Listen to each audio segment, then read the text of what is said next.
Bueno, pues yo creo que podemos ir empezando nuestro seminario del día de hoy. Gracias a todos por estar aquí. El día de hoy tenemos el último setnol del semestre y nos da mucho gusto que esté Héctor Chang Lara aquí con nosotros. Héctor es un investigador del CIMAD. En su página de la Wikipedia podemos ver los siguientes datos. Héctor nació en Venezuela, estudió su licenciatura en la Universidad Simón Bolívar, después una maestría en la Universidad de Nuevo México y un doctorado en la Universidad de Texas con Luis Caffarelli. El día de hoy nos viene a hablar acerca de A Non-Variational Approach for the Porous Medium Equation, cuál es un trabajo conjunto con Maxon Santos, que fue su postdoc. Muchas gracias, Héctor. Muchas gracias, Alberto. Muchas gracias por la invitación. Ha sido una semana fantástica trabajando con Juan Carlos, Alberto, con Luis, Rafael. Sí, disfruto mucho venir para acá. Una cosa curiosa, cuando buscas en Wikipedia también hay un personaje de caricatura que se llama Héctor Chang, ¿no? Entonces, me causó gracia que... Bueno, perdón. Vamos a hablar de la ecuación de medios porosos y el aspecto en particular que quisiera resaltar es el aspecto no variacional. Es decir, que nuestra ecuación no tiene estructura de divergencia. El problema variacional, voy a contar un poco sobre su historia y se conoce bastante bien. Se conoce el análisis tanto de las soluciones como de las fronteras libres que van a aparecer, ¿no?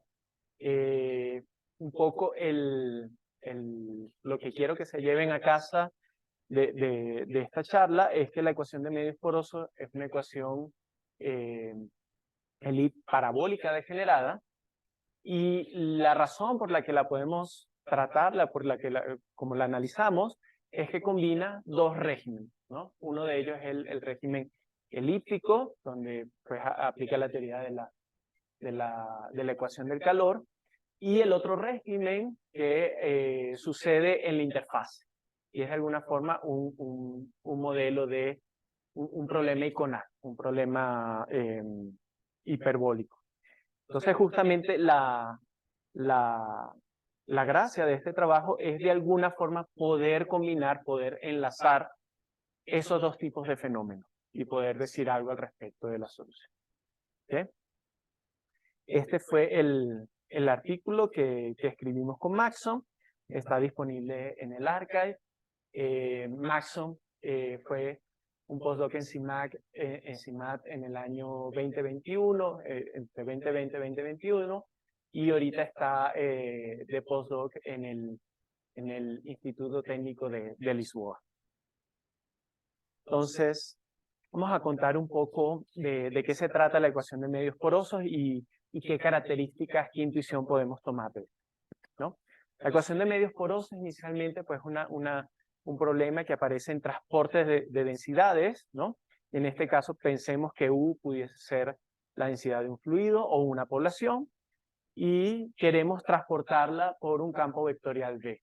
Entonces la ecuación que vemos ahí, que se llama la ecuación de continuidad, es de alguna forma una ecuación diferencial ordinaria en esteroides, porque en vez de estar moviendo puntos en el plano, está moviendo la distribución U, ¿no? De forma que preserva la medida. Ahora, U y V están también acopladas, de nuevo, por una relación que se llama la relación constitutiva. La velocidad con la que se mueven las partículas en el medio dependen de la misma función U. Usualmente la función B va a ser menos el gradiente de una función P que se llama la presión, y esa presión puede estar calculada en términos de U. El caso más sencillo es decir que la presión sea exactamente igual a U. Entonces pueden imaginarse que el movimiento, la dinámica que esta ecuación impone es que las partículas se mueven de las regiones con mayor concentración a las regiones de menor concentración, ¿sí?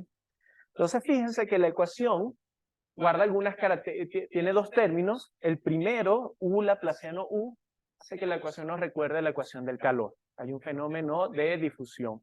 Y el segundo término, que es el gradiente de O al cuadrado, nos recuerda un poco las ecuaciones de Eiconales, ¿no?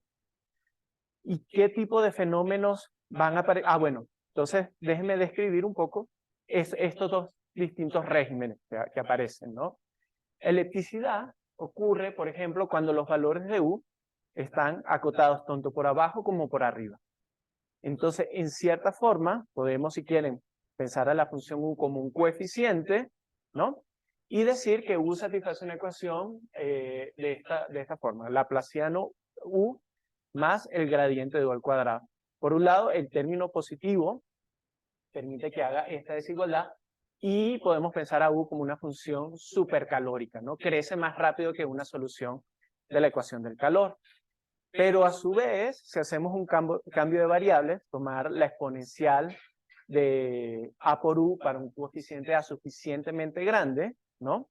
Y si pues sustituyo, veo qué ecuación hereda B a partir de U, vemos que B es una función subcalórica, crece más lento que las soluciones de la ecuación del calor. ¿Okay?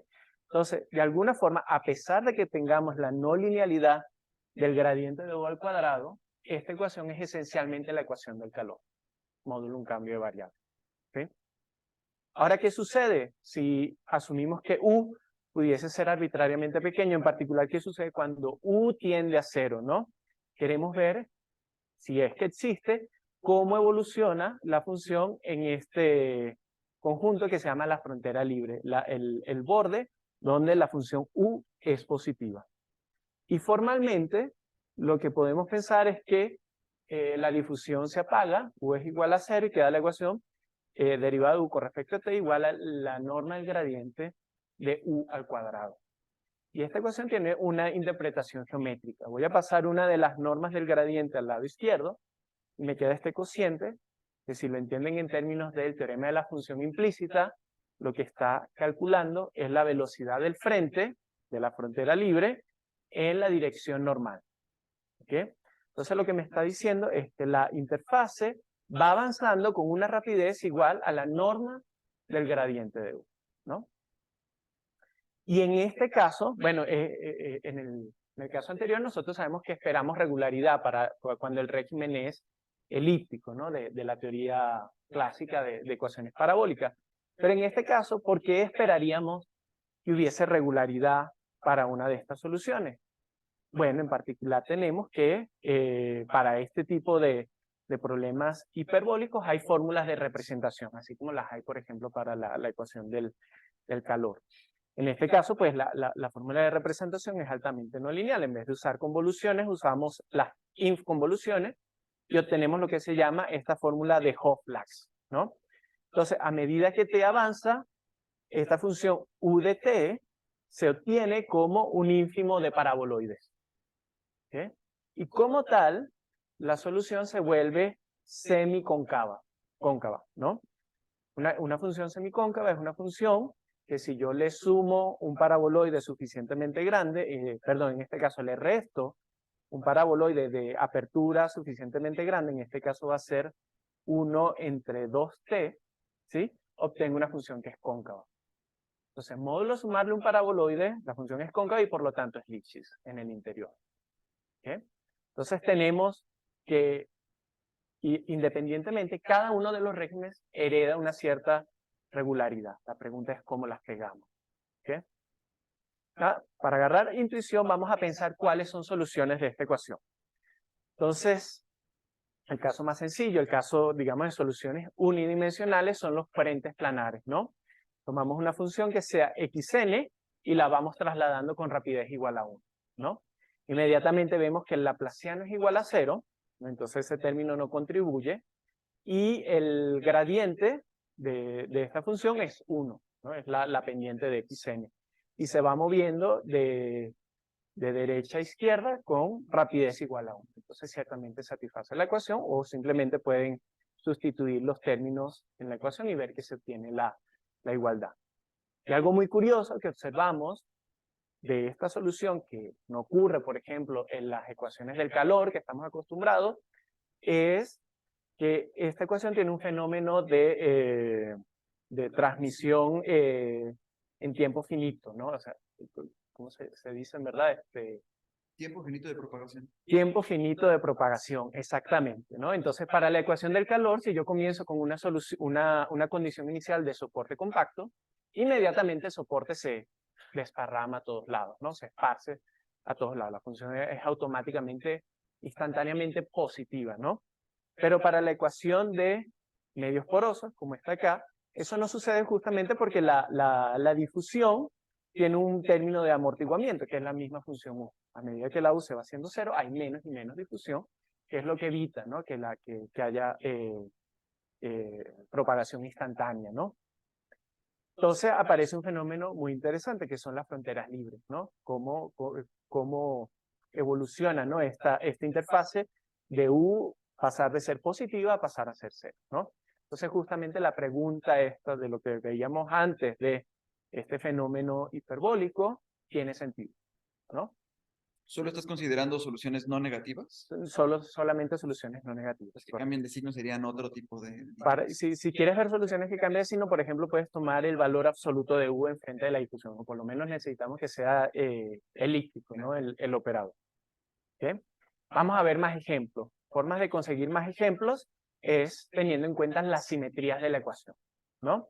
Entonces, esta ecuación no tiene coeficientes, en particular permite tomar una solución, trasladarla horizontalmente o trasladarla en tiempo y obtener de nuevo una solución del mismo problema. Pero, atención, no me permite hacer traslaciones verticales, ¿no? Yo no le puedo sumar una constante y esperar obtener una solución otra vez, ¿no?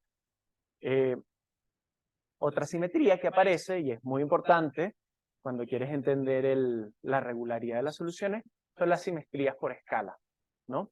Entonces vamos a considerar primero una solución U, y vamos a construir una función U barra, que va a ser multiplico por A verticalmente, y escalo por 1 sobre B horizontalmente y 1 sobre C en tiempo, ¿no?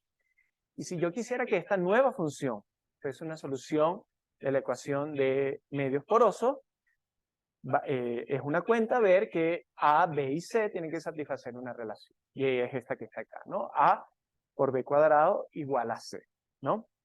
En particular, vamos a ver, ¿no?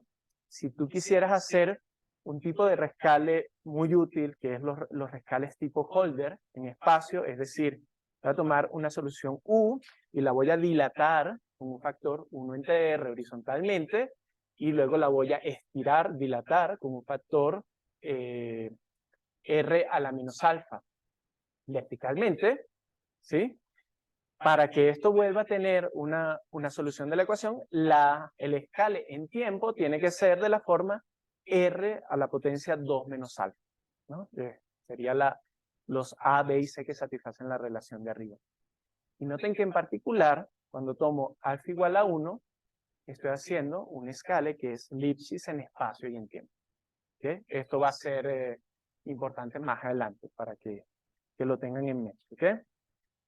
Ok, con estos escales puedo hacer un poco lo que de hecho hacemos en los cursos de ecuaciones en derivadas parciales cuando construimos la solución fundamental, el núcleo del calor, ¿no? Para construir el núcleo del calor, una de las primeras cosas que vemos son las soluciones autosimilares, ¿no? Para tomar una función que sea autosimilar, ¿no? O sea que U barra, que tenía aquí abajo con R a la menos alfa U, R, X, R a la 2 menos alfa T, sea igual a U, ¿no? Que tenga esta simetría por escala. Y voy a tomar un alfa en particular. Si la dimensión es n, voy a tomar alfa igual a menos n.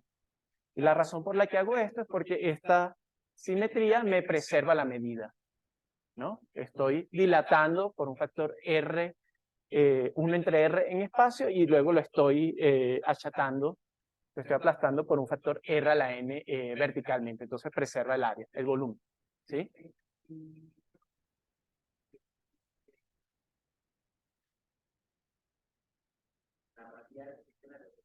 Allá voy. Entonces Juan Carlos pregunta qué pasa ahora si tomamos soluciones radiales. Justamente, ¿no? Tomo esta simetría y me doy cuenta que entonces la solución depende en verdad de n parámetros en vez de n más 1, x y t, ¿no?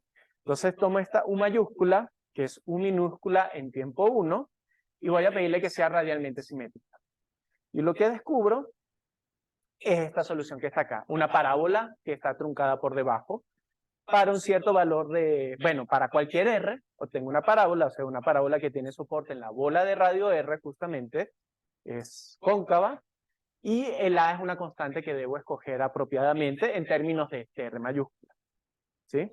Entonces, estas se ven así, se llaman las soluciones de Barenblatt, ¿no? Y un poco la película comienza con las que están más altas, ¿no?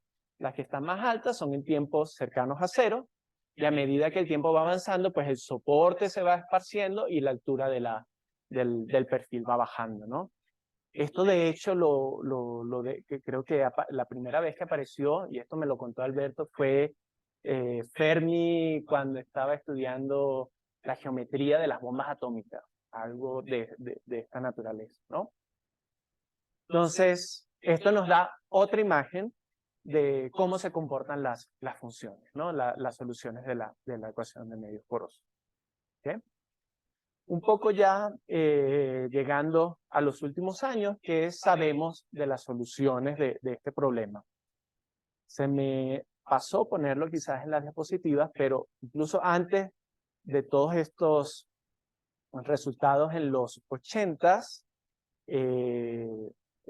fue muy importante el trabajo de Olga Koleitnik, ¿no? Que propone la teoría de soluciones débiles para la ecuación de medios porosos, ¿no? Lo que hoy pues, hacemos en problemas variacionales, ¿no? Entonces, gracias a esta teoría, pues se lograron demostrar existencia y unicidad de soluciones débiles, ¿no? Y a partir de ahí empezamos a preguntarnos qué pasa con la regularidad de la ecuación. Y sabemos que en particular las soluciones no van a ser clásicas. Los ejemplos que vimos son soluciones donde las funciones son a lo sumo Lipschitz, ¿no? Por ejemplo, el frente donde que se va moviendo tiene un salto en la primera derivada, ¿no? O también la solución de Barenblatt tiene un salto en la primera derivada, ¿no?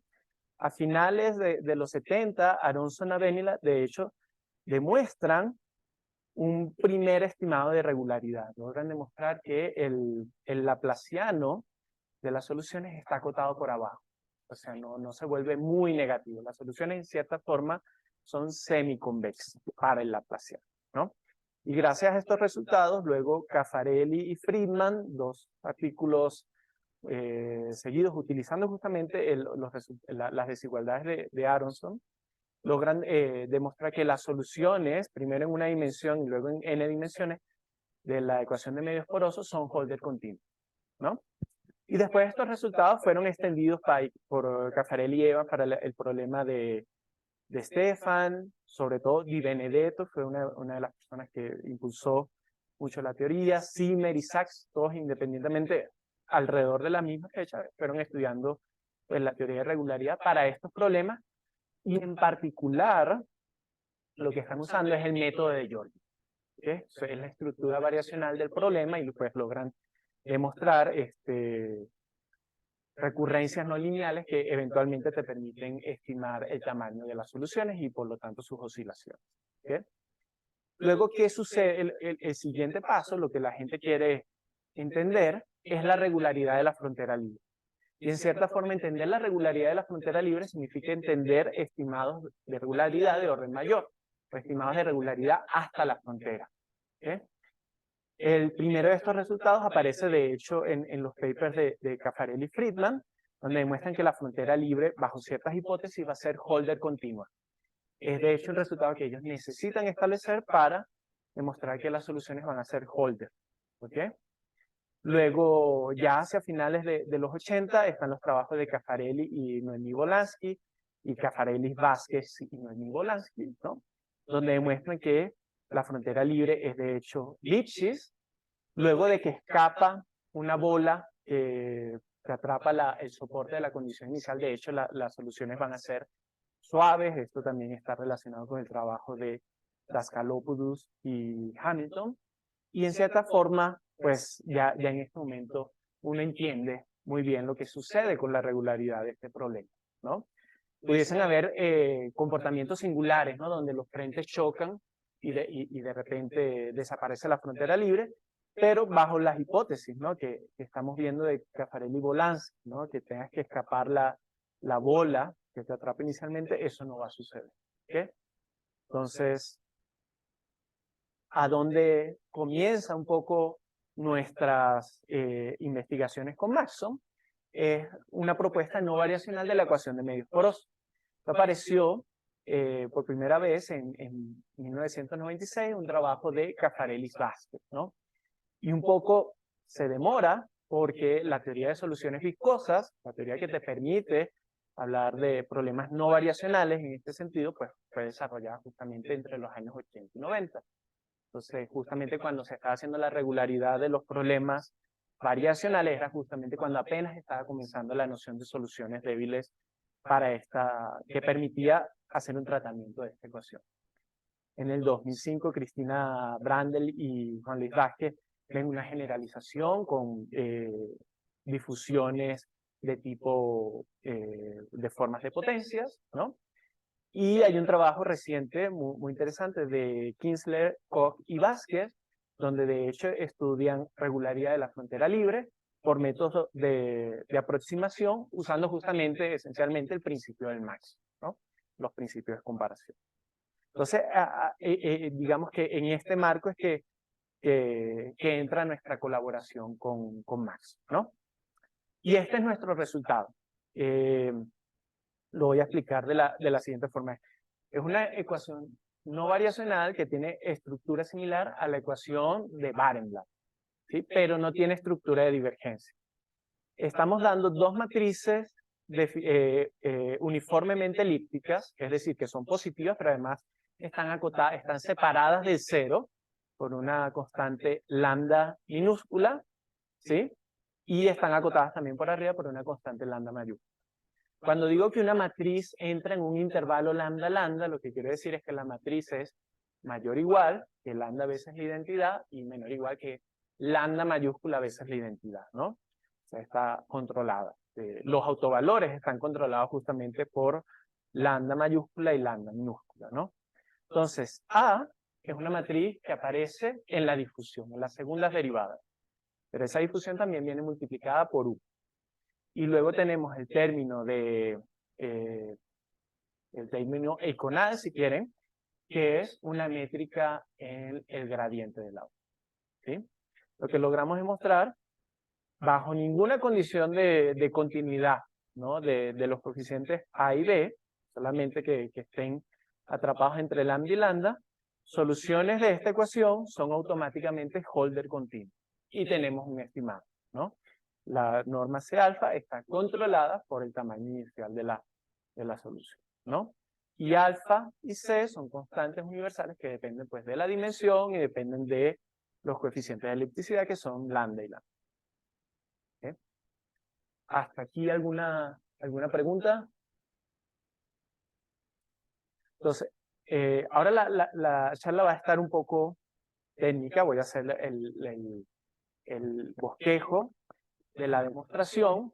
Normalmente la teoría de regularidad de ecuaciones elípticas suele ser un poco técnica. Por favor, deténganme en cualquier momento porque puede que se me escape alguna cosa y es bueno, pues, hasta que pueda mantenerlos en la demostración tanto como sea posible. Pero, ¿había algún comentario en internet? Entonces voy a hacer lo más sencillo posible, ¿no? Voy a tomar la demostración en un caso donde ya sabemos que se cumple, que es que los coeficientes de las matrices A y B son constantes y son de identidad. Nada más para ver cómo funciona la técnica. ¿Okay? Entonces, la idea de la demostración es que yo quiero ver que la función, la solución U, es Holder continua en todos los puntos de un cilindro que está en el interior del dominio inicial donde resuelvo la ecuación. ¿Qué significa que sea Holder continua? Que yo puedo controlar la oscilación de la función, ¿sí? De una forma geométrica. ¿Qué es lo que quiere decir? A ver, una página de U, digamos, es C alfa en un dominio E, sí, para todo X en E, ¿no? Se cumple que la oscilación oscilación de U en la bola de radio R con centro en X es menor o igual que CR a la alfa, ¿no? Gráficamente lo que estoy es fijando un punto X, ¿no? Uy, creo que se me iba por acá. Tengo mi función U, ¿no? Y lo que quiero ver geométricamente es que yo puedo poner por arriba y por abajo un múltiplo de la función CR a la alfa más alguna constante, ¿no? U de X, ¿no? Esto es lo que significa que la función tenga un cierto módulo de continuidad. Geométricamente también lo puedo ver así, yo fijo un radio R, ¿no? Y la oscilación, ¿qué significa? El ancho de la franja donde puedo atrapar a la función U, ¿no? Entonces yo lo que quisiera decir es que esta función U la puedo atrapar en un cilindro de base, la bola de radio R con centro en X y altura orden constante R a la alfa. ¿Ok? Y luego esto lo quiero hacer para todos los puntos en el conjunto E, o en este caso el teorema está demostrado en, recuerdo por acá, en un cilindro que es la mitad del cilindro original. ¿Ok? Entonces basta que yo demuestre este módulo, de que este módulo de continuidad existe en un punto. Si lo demuestro en un punto, los demás puntos se valen por la traslación de la ecuación, por la invarianza de la ecuación por medio de traslaciones. ¿Ok? ¿Cómo hacemos esto? Bueno, voy a tomar una sucesión de números A y B entre 0 y 1 que me van a ir atrapando, me van a ir controlando la función U por arriba y por debajo, ¿no? Lo que quiero demostrar es que en todo cilindro de tamaño 2 a la menos k en espacio y en tiempo, la U está atrapada entre A sub k y B sub k. Y cuando paso a la siguiente iteración, al siguiente cilindro, el tamaño entre ellos va disminuyendo de forma geométrica. ¿Ok? Si yo luego demostrar eso, ya tendría justamente que en un cilindro de tamaño de longitud R, ¿no? La oscilación es de la forma R a la alfa para un alfa que debe ser como logaritmo de 1 menos teta sobre el logaritmo de 2, creo. O al valor absoluto si me salen cosas negativas. ¿Ok? Muy bien. Y justamente porque la ecuación tiene invarianza por escala, esa disminución de la oscilación me la puedo plantear solamente en la escala igual a 1. ¿Ok? Entonces lo que vamos a hacer es lo siguiente. Vamos a pensar que estamos en la iteración K, ¿no? Y voy a decidir cuál de las dos cotas voy a mejorar. Si la que va por abajo o la que va por arriba, ¿no? Cuando mejoro la de abajo significa que el A sub K más 1 va a ser un poquito más grande que lo anterior. Y si la mejoro por arriba, la B sub K más 1 va a ser un poquito más pequeña que el B sub K anterior, ¿no? Y esta mejora justamente me da la disminución de orden con un factor 1 menos teta. Solo mejoro una a la vez, exacto. Entonces, ¿cómo decido cuál va a mejorar? Voy a ver a la función U y me voy a fijar en el punto medio, ¿no? Que va a ser A más B entre 2. Y voy a preguntarme si U está por encima de la mitad la mayor parte del tiempo, ¿sí? O si está por debajo de la mitad en la fracción complementaria. ¿Okay? Para ser precisos, voy a decir lo siguiente. Va a tener dos mejoras de la oscilación. La mejora por debajo, de alguna forma me va a decir rescalado, digamos que todo lo rescalé para que sea de tamaño 1. Y voy a decir que mi función U, si quieren, oscila entre 0 y 1.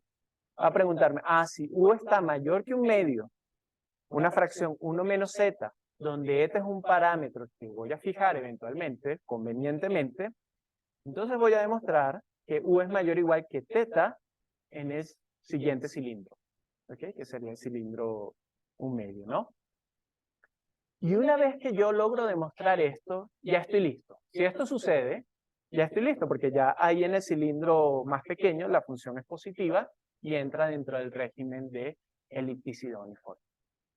¿Okay? Si logro hacer, lo que quiero enfatizar en esta diapositiva es que este es el verdadero problema. Este es el verdadero, donde vamos a gastar más energía, ¿no? Haciendo la demostración. En ese caso estoy mejorando la cota por debajo, pero ya una vez que lo haga esto, una vez, ya estoy listo. Ya la ecuación se vuelve parabólica. Módulo del cambio de variables que mencionaba con la exponencial, ¿no? El otro, bueno, tengo que darle justamente la alternativa complementaria. Para que el eta que yo venía a fijar convenientemente para que la diapositiva anterior fuese cierta, yo me voy a preguntar si la función u está por debajo de un medio, por lo menos una fracción eta, ¿no? Esto es que u es menor o igual que un medio, alguna fracción del tiempo. Y si eso ocurre, yo voy a mejorar la cota por arriba, ¿no? Que en este caso es 1. ¿Sí? Entonces, esta es una constante por ser fijada también. ¿Sí? Es pequeño, es bien pequeño. ¿Sí? Y mientras más pequeño el eta, peor va a ser la alfa. ¿Okay? Porque acuérdense que la alfa es el logaritmo de 1 menos eta sobre el logaritmo de 2. ¿Sí? Entonces, pues vamos a ver primero la parte, vamos a comenzar por el postre, vamos a hacer primero la parte sencilla, ¿no? Que es la mejora por arriba, ¿no? Y para hacer la mejora por arriba, de hecho, no necesito la ecuación completa, necesito la mitad de la ecuación. Necesito solamente una desigualdad. Voy a asumir que U es una subsolución, o sea que tiene esta desigualdad. Entonces, voy a truncar la función U al nivel 1 medio, que es donde tengo información, ¿no? Este enunciado me dice que U es menor o igual que 1 medio, una fracción positiva de medida, ¿no? Ok, trunco, ¿no? Y esto es muy conveniente porque entonces el coeficiente que está enfrente de la difusión lo puedo reemplazar por 1 medio si veo la ecuación para la B. ¿Ok? En un sentido débil, en un sentido viscoso, pero si quieren piensen que las soluciones son clásicas y de alguna forma puedo establecer, darle un sentido a esta desigualdad. ¿Ok? Ahora lo que quiero hacer es deshacerme del gradiente al cuadrado, ¿no? Entonces les mencionaba que tenía esta transformación con la exponencial, también le voy a dar la vuelta al dibujo, ¿no? Entonces voy a hacer W igual a E al cuadrado, ¿no? Menos E a la 2B. ¿Ok? Esta es una función positiva, teniendo en cuenta que la U toma valores entre 0 y 1. ¿Ok? Entonces, si hacemos este cambio de variable, vemos que la función W es supercalórica, o sea, crece más rápido que la solución de la ecuación del calor. ¿Sí? Ahora, así como las funciones superarmónicas o las funciones supercalóricas, tenemos un principio del valor medio, ¿no? Yo puedo decir, ¿no? Que si mi W es mayor que 1, ¿no? Una fracción positiva en el cilindro, entonces la W crece en el centro, ¿sí? O crece en el cilindro de tamaño 1 medio metido adentro. Esta es una consecuencia, si lo piensan para las funciones superarmónicas, es el teorema del valor medio, ¿no? El valor de la función en el centro de una esfera es el promedio de la función en la esfera. Y justamente lo que estoy diciendo acá es que en medida la función se fue por arriba de 1. Y eso hace que me empuje la función W. Y justamente la hipótesis que tenemos para la U, que es menor o igual que 1 medio, una fracción positiva, hace que tenga esta hipótesis para la W. Entonces una vez que separo la W de 0, entonces el resultado para la U es que la estoy separando de 1 por arriba. ¿Okay? Acuérdense que le había dado la vuelta cuando hacía esta diferencia. ¿Okay? Entonces, digamos, esa era la parte técnica, pero es, digamos, la más sencilla, ¿no? De demostrar. Ahora, fíjense que en esta demostración, el eta pudo haber sido cualquier constante positiva, ¿no? Y la teta, pues, aquí sale una teta de esta demostración que viene del principio del valor medio para las funciones calóricas, pero dado la eta, existe una teta que me hace este trabajo, ¿no? Ahora vamos a intentar fijar la eta. ¿Okay? Y este es el resultado que quisiera demostrar, planteado de forma contrapositiva. ¿Okay? Entonces, les recuerdo que decía la mejora por abajo, ¿no? La mejora por abajo decía que si la U, voy a traer la diapositiva tal cual, esta que está acá, ¿no? si la U estaba por encima de un medio la mayor parte del tiempo, entonces la U se separa de cero en un cilindro más pequeño. La forma contrapositiva de plantear este mismo enunciado es, bueno, si uno se separa de cero, o sea, si el ínfimo de U en este cilindro de tamaño un medio baja de teta, ¿cierto? Teta, entonces voy a demostrar que la hipótesis no es cierta, ¿no? O sea, voy a demostrar que la U está acotada, es menor o igual que un medio, una fracción positiva del tiempo. ¿Okay? Entonces, esto es justamente el lema importante que tenemos acá. Si la U baja de teta, existe un teta y un eta tal que, sí, la U baja de teta en mi cilindro un medio, entonces la U viene a estar acotada por un medio, una fracción positiva del cilindro original. ¿Okay? Y lo voy a reescalar y lo voy a plantear de otra forma incluso más conveniente. Perdón, todavía no. Entonces, lo primero que voy a hacer es cambiar la hipótesis de este lema, decir que la U baja de teta en el cilindro medio, para algo que sea conveniente para usar con el principio de comparación. ¿Okay? Y lo que voy a decir en cambio, voy a considerar una familia de paraboloides. Paraboloides en espacio y en tiempo, ¿no? En espacio se ven como un paraboloide cóncavo de apertura alfa, ¿sí? Y luego ese paraboloide lo voy subiendo con pendiente beta. ¿Okay? Y están centrados, fíjense, aquí voy a tener un índice por abajo, están centrados, tienen origen en un punto Y, S. Lo voy a tener allá abajo en el paraboloide. Y los alfa y beta pues son los tamaños, ¿no? Alfa, el tamaño del paraboloide en espacio, la apertura. Mientras el alfa sea más grande, más fino se ve el paraboloide, ¿sí? Y la beta que me dice qué tan rápido crece en tiempo. ¿Ok? Y una vez que yo tomo esos paraboloides y le pegan a U, alcanzan a la gráfica de U, voy a recoger esos puntos y voy a llamarlos el conjunto de contacto. ¿Ok? Entonces, la hipótesis que tengo atrás de que la U baja de teta en un cilindro, la voy a reescribir en términos de que hay por lo menos un paraboloide que va a alcanzar a la gráfica de la U. ¿Ok?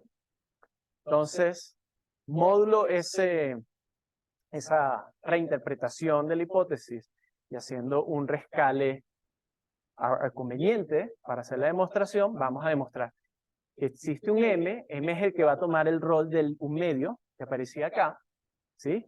Y un alfa es la apertura del paraboloide, tanto en espacio como en tiempo, y existe un eta, que viene a ser igual que antes la medida, tal que si mi paraboloide alcanza a la U, ¿sí? Mi paraboloide que comienza en el origen, en tiempo cero, alcanza la U, piensen acá, estamos viendo la U en la bola de radio 10, en el intervalo de tiempo menos 1, ¿sí? Entonces, si el paraboloide que comienza en el origen alcanza la U, entonces la U está acotada por lo menos en una fracción positiva. ¿Ok? Ok, entonces ahora viene la parte un poco más técnica. Primero, me voy a preguntar si ese paraboloide alcanza a la U en el régimen donde tengo elipticidad uniforme o no. Acuérdense que la ecuación es degenerada y combina dos mecanismos que me van a dar regularidad. Elipticidad uniforme o el mecanismo hiperbólico, ¿no? Entonces voy a ver el primer caso, que es el principio del máximo de Alexandrov-Backelmann-Puch, reformulado de cierta forma, y va a decir lo siguiente. Si mi paraboloide alcanzó a la U en el conjunto de nivel por encima de una M minúscula por ser fijada, entonces el resultado que quiero demostrar se vale. La U está acotada una fracción positiva. ¿Cómo voy con tiempo, Alberto? Sí. Entonces, bueno, vamos a ver cómo podemos hacer esta demostración. La idea, en líneas generales, es que ya en este enunciado tengo un paraboloide que alcanzó la U. Voy a perturbar el paraboloide que parte del origen, ¿sí? Voy a perturbar un poquito este paraboloide, voy a encontrar en un entorno de paraboloide, de este paraboloide, del origen, perdón, otros paraboloides, ¿sí? Que me van a alcanzar a la U, ¿sí? Y va a suceder dos cosas. Van a alcanzar a la U en el conjunto donde la U no es muy grande, en el conjunto donde la U es menor o igual que M mayúscula. Y además puedo demostrar que ese conjunto de contacto tiene medida positiva. ¿Okay? Entonces aquí vienen un poco los detalles de la demostración. Voy a llamar al punto de contacto X sub 0 estrella, T sub 0 estrella. Y para un radio suficientemente pequeño, considero este cilindro, que si vemos, voy a hacer un dibujo, si este fuese X0 estrella, Y0 estrella, el cilindro está un poquito para abajo. ¿Ok? Entonces este va a ser mi cilindro P.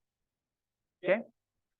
Entonces para cualquier punto en ese cilindro, voy a considerar un nuevo paraboloide que va a ser la suma de mi paraboloide original, el que parte del origen, y un paraboloide que tiene pues su vértice en ese conjunto. ¿Sí? Y si hacen el álgebra, ¿no? Esto vuelve a dar un paraboloide, pero ahora de apertura 2 alfa y que va creciendo con rapidez 2 alfa, ¿sí? Y el centro se me mueve un poquito, ¿no? El centro va a ser ahora el promedio, ¿no? Del centro que tenía antes el origen con X0 y también se me mueve un poquito en tiempo. ¿Ok? ¿Qué sucede con estos paraboloides? Va a suceder que para R suficientemente pequeño, puedo garantizar que estos van a alcanzar a la función U, eso es lo que quiere decir la primera identidad, ¿no? Que el conjunto de contacto no es vacío, y que además lo alcanza en la región donde U está entre M entre 2 y un M mayúscula que, si mal no recuerdan, en el paper creo que habíamos escrito como 6 veces alfa, ¿no? Pero 6 no es importante en verdad, es alguna constante, ¿no? O sea, una vez fijado el alfa y el M minúscula, ¿no? Yo ya sé quién es el M mayúscula aquí. ¿Ok?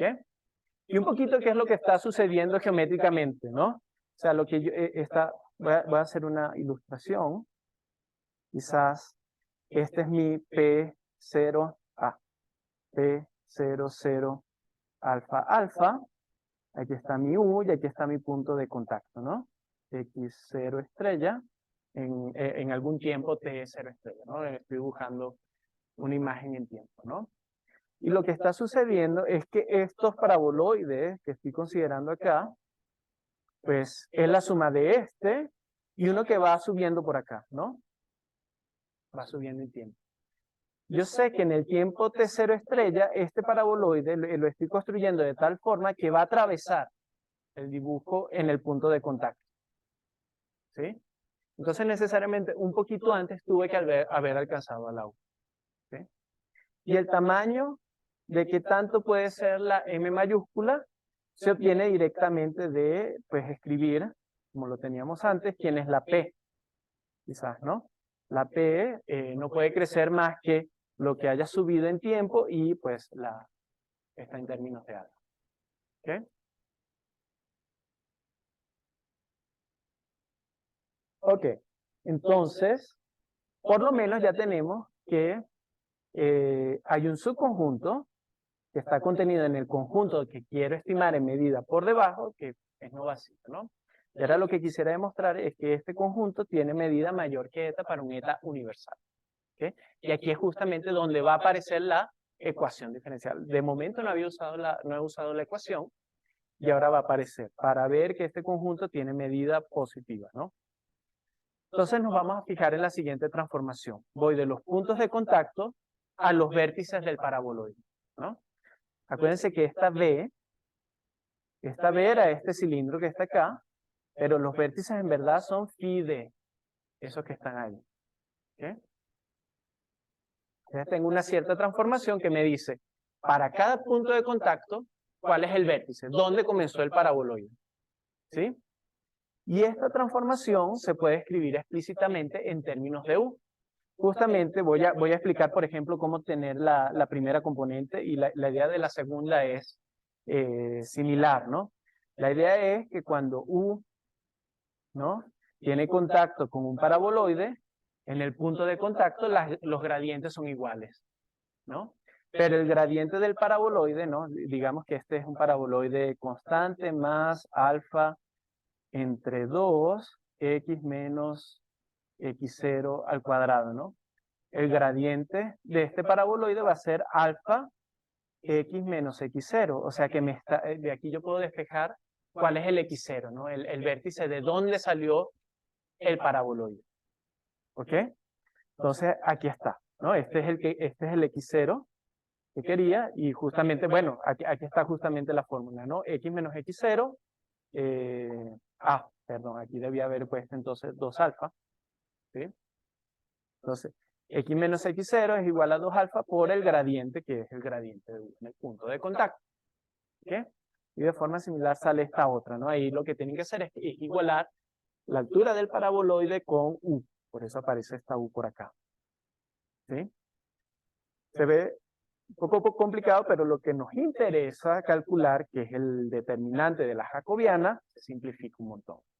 Y queda esta cuenta que está aquí, ¿no? Este número, de hecho, ambos factores son positivos. Dense cuenta que como a la U la estoy tocando por abajo con un paraboloide de apertura 2 alfa, su hessiana está acotada por abajo por 2 alfa veces la identidad, menos 2 alfa veces la identidad, ¿no? Entonces, toda esta matriz es definida positiva y por lo tanto su determinante es positivo, ¿no? Y también, ¿no? Aquí como estoy alcanzando a la U con una función que va creciendo con derivada en tiempo de tamaño 2 alfa, este también es positivo, ¿ok? Lo que quiero hacer es justamente ahora acotarlo del otro lado, ¿ok? Y aquí es justamente donde tenemos que usar la ecuación.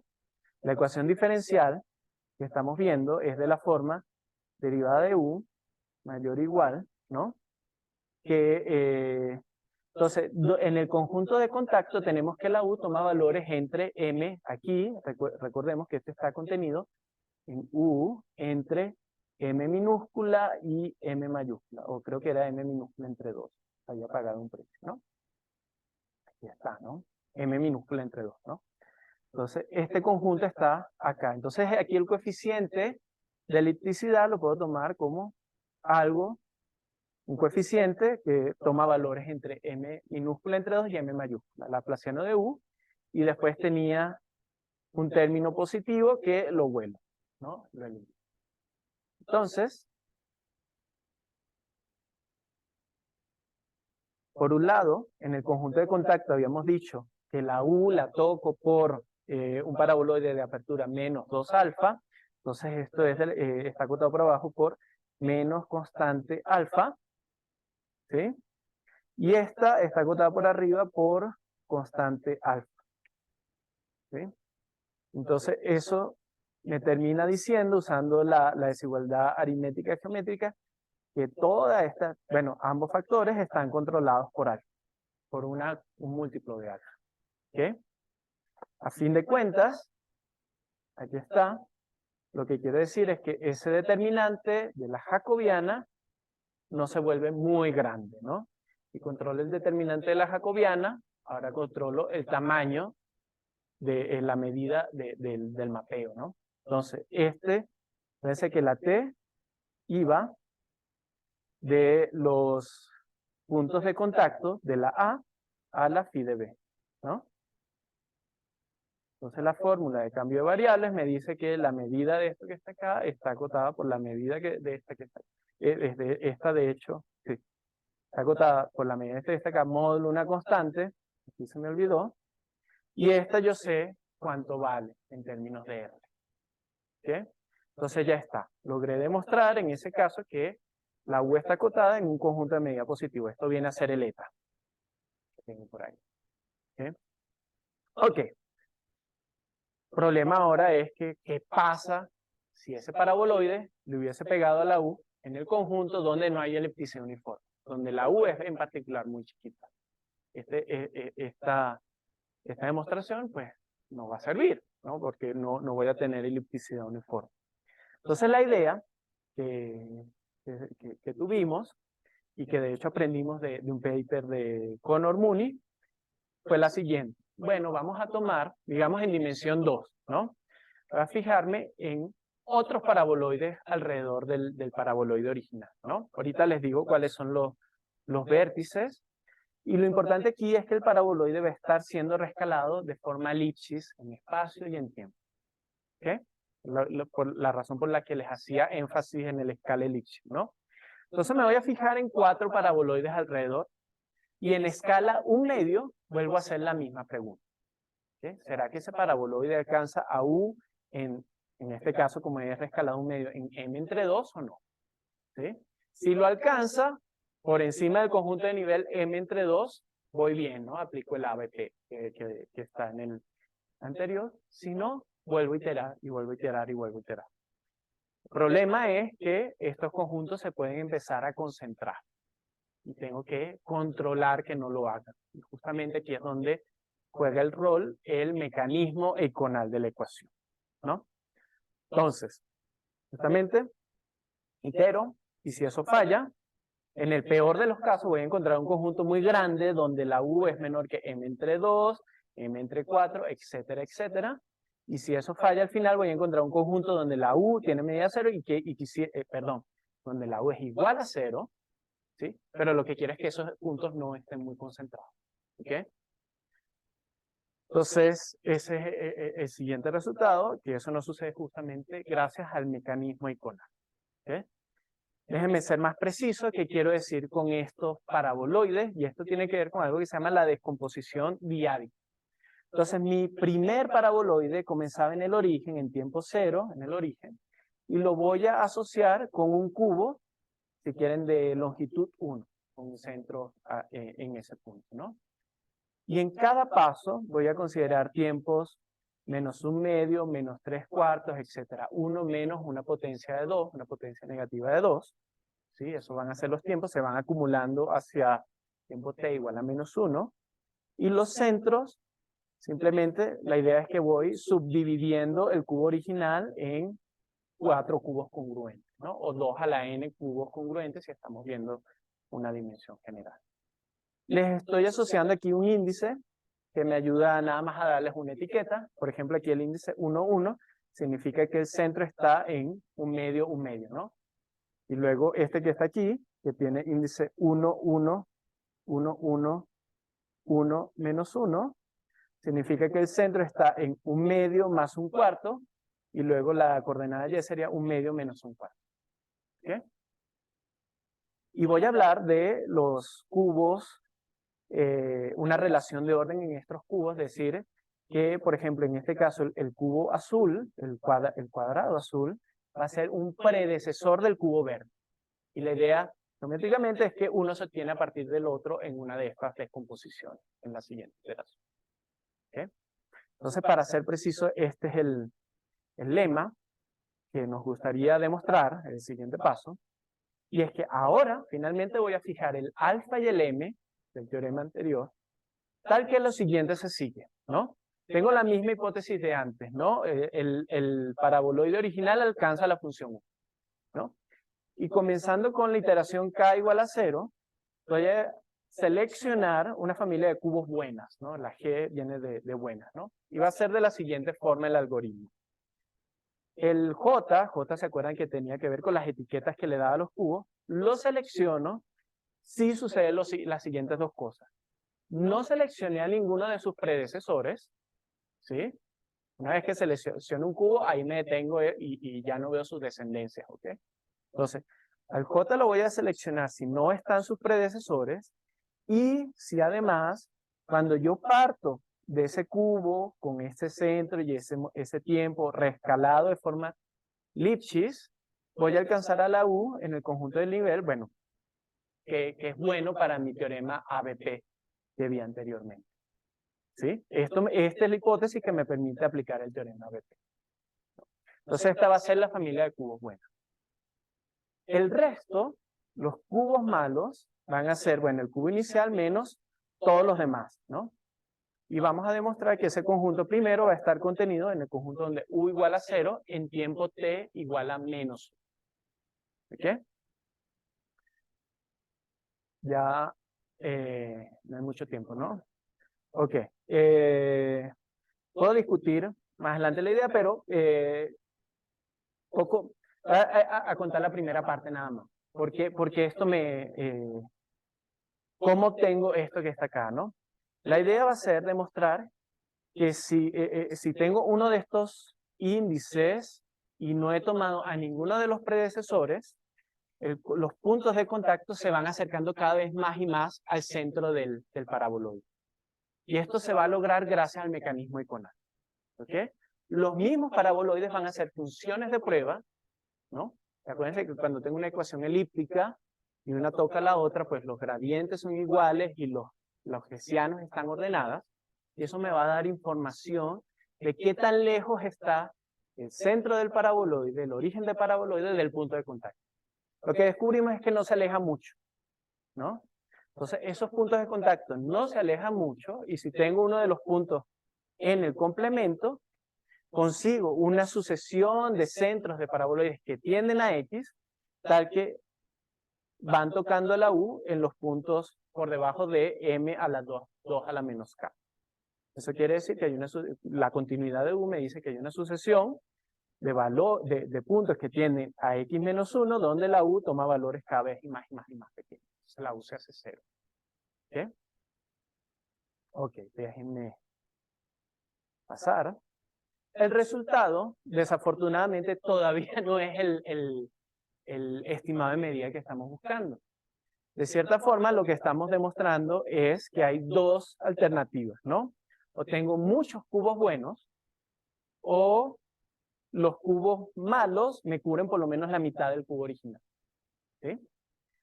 El complemento de los cubos buenos me cubre por lo menos la mitad de lo original. Y esto ya me dice que la U está acotada, de hecho la U es igual a 0 en un conjunto de medida positiva, pero el problema es que estoy viendo esto en un tiempo fijo, ¿no? Y el estimado de medida original que quería probar era en espacio y tiempo. Entonces me falta una dimensión todavía. Y este resultado, de cierta forma, no quiero explicar entonces de qué se trata esta densidad, me está diciendo que en cierta forma la función U está acotada también en tiempo menos 1. ¿Okay? Entonces lo último que toca hacer, este dibujo tiene que ver con la densidad que no expliqué, así que tampoco lo quisiera explicar mucho, pero una idea bonita. Pero lo último que tenemos que hacer es integrar ese resultado en tiempo. ¿Okay? Así de tal cual, es técnico, ahí hay que utilizar el lema de Vitali varias veces y este resultado geométrico sobre proyecciones y finalmente llegaríamos a nuestro resultado. Para finalizar, quisiera decir cuáles son algunas direcciones y cosas que nos parecen interesantes que se pueden estudiar y de hecho por qué empezamos a estudiar este problema, ¿no? Lo primero es, quizás es posible estudiar este problema con otras no linealidades, ¿no? Y otras no linealidades pudiesen ser interesantes, por ejemplo, 1 más alfa y 2 menos beta, ¿no? La escala de la ecuación nos sugiere que este exponente debe ser mayor que 1 y este exponente debe ser menor que 2. Y de hecho no es del todo claro que lo podemos hacer para alfa y beta arbitrario. De hecho pareciese que en principio pudiésemos hacerlo para alfa suficientemente pequeño y beta suficientemente pequeño, un argumento por perturbación. Para este problema que acabamos de estudiar, no tenemos todavía la regularidad de la frontera libre. Sabiendo la regularidad de la frontera libre, pudiésemos decir, por ejemplo, que las soluciones son Lipschitz, como vimos en los distintos ejemplos. Y esperamos poder hacerlo por un argumento por aproximación. Y realmente, ¿por qué quisimos estudiar este problema? Tiene que ver con un modelo no local. El problema no local fue estudiado por Caffarelli y Vázquez, y ellos planteaban pues la ecuación de medios porosos fraccionaria, parcial UT igual a divergencia de U gradiente de P, al igual que antes, pero P, en vez de decir que es una función de U, es una promedio de las U. Entonces aquí ellos lo que toman es el núcleo de Riesz en U, ¿no? ¿no? De U.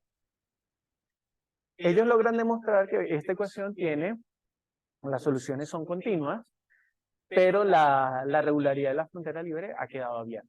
Y la razón por la cual este problema es bien difícil es que el drift que aparece en esta ecuación es no local, lo cual destruye el principio de comparación. Si tú tienes dos soluciones de esta ecuación, una comienza por debajo de la otra, eventualmente se pueden cruzar. Eso es problemático. Justamente lo que estábamos pensando con Maxo era, bueno, podemos entonces intentar estudiar un modelo más sencillo donde eliminamos al enemigo, ¿no? Si yo quiero que no aparezca este drift no local, pues simplemente le voy a poner este término, así tal cual como en el caso clásico, pero mantengo este que está acá, ¿no? Y este sí tiene un principio de comparación. El problema es que cuando uno hace eso, destruye la estructura variacional. Por eso es que empezamos a estudiar este problema. Bueno, y con esto termino. Muchísimas gracias por su atención. Muchas gracias, Héctor, por tu plática, por tu charla. ¿Hay alguna pregunta para Héctor? Por favor, Juan Carlos.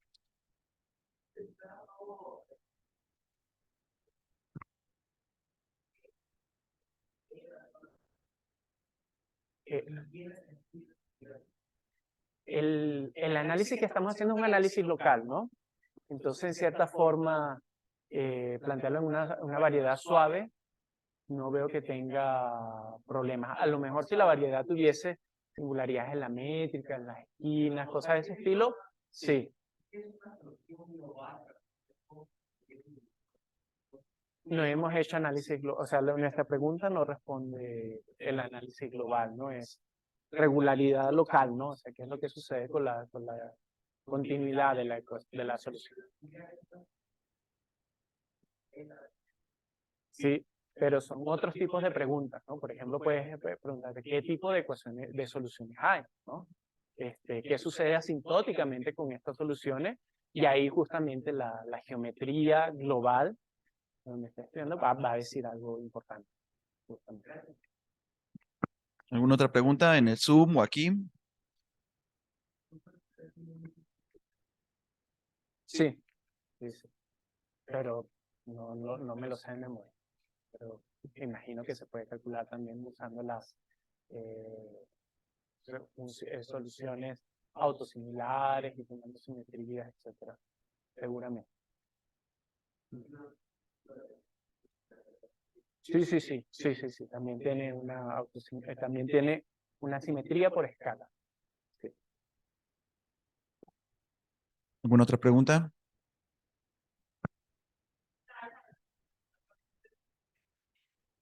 Depende de la dimensión y los coeficientes de elipticidad, del lambda del lambda. En mi demostración no se ve porque estaba trabajando justamente con el laplaciano, ¿no? En mi demostración dependería solamente de la dimensión, pero depende de los coeficientes de elipticidad. ¿Y la conjetura es que alfa debe ser 1, es el óptimo? Alfa debe ser 1, exactamente. Ya, pero faltan resultados de regularidad en la frontera. En la frontera libre, justamente lo que necesito. ¿Y para el caso fraccionario, tú pensarías que alfa es S o algo así? Para el caso fraccionario, ¿Cuál sería el alfa óptimo como conjeturado? no lo he pensado en algún tiempo, perdón. No sé. Quizás, no sabría decir. Habría que se puede hacer la cuenta, ¿no? Ya, porque justamente es en el momento en el que no sabes quién domina, ¿no? Si es el fraccionario o si es la iconal. Entonces, podría ser que fuera Slipschitz otra vez. Sí. Ok. Bueno, ¿alguna otra duda? Si no, entonces le agradecemos otra vez a Héctor por su charla. Muchas gracias. Muchas gracias. Muy linda charla, Héctor. Muchas gracias. Gracias, Mónica. Gracias a todos los que vinieron, Ramón, Jorge. Saludos. Gracias, a Héctor. todos. Felicidades. Gracias. Bueno, pues, hasta luego. Nos vemos. Chao. Saludos a todos. Adiós. Ay, muchísimas gracias, Alberto, por organizar el señor y a Mónica, ¿no? Ya este es el último Es el último del semestre. semestre, ¿no? Sí, gracias a todos por venir, por estar aquí. Muchas gracias. Feliz Navidad.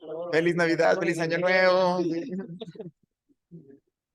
Sí, felices vacaciones. Descansen, pásenla bien y nos vemos el año que entra.